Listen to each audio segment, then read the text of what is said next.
Britain's long farewell to Elizabeth II, each carefully choreographed step carried out with metronome-like precision. A reminder that the traditions that come with one of the world's oldest monarchies are also about ensuring its ability to survive into the future. In other words, the Queen is dead, long live the King. Hip, hip! Hooray! His Majesty King Charles. Parliamentarians have already sworn allegiance to King Charles III. In London, the streets leading to Buckingham Palace are still clogged with mourners carrying offerings. Just remind me of the Queen a lot, and it's just such a calm colour. Well, my mum is a huge fan of the Queen, and she was on holiday when she passed away, so I said I would come and lay some flowers. Some admit they're still adjusting to the fast-changing landscape. We don't know anything but Queen Elizabeth, and she was such a rock to the country, I felt, even during COVID. It's a weird time. I feel like blessed somewhat to have seen a queen and experienced having a queen, and it just feels weird having a king, I'm not gonna lie.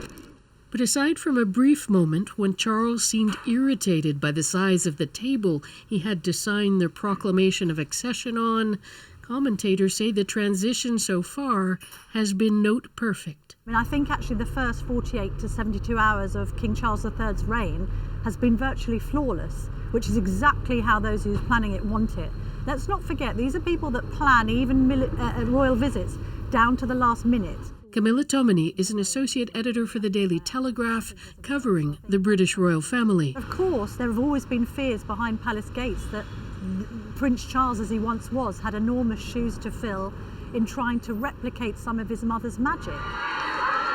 It's one reason, she says, that King Charles' schedule has plenty of time on it for him to get out of his motorcade and greet people in person, a more approachable image on offer, perhaps, than in the past.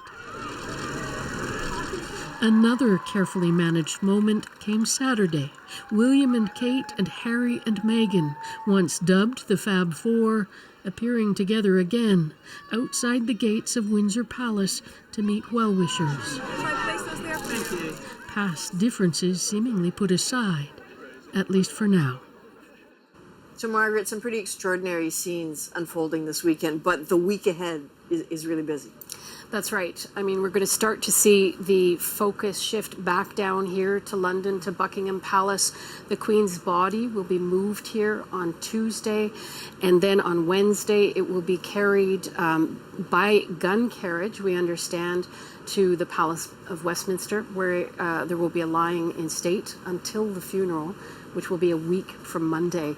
In the meantime, King Charles, the new king, will be visiting the realms of the United Kingdom. So he's starting in Northern Ireland on Tuesday, and all the while overseeing, obviously, the preparations for the state funeral to come. It's a lot, Margaret. It's an awful lot. You're welcome.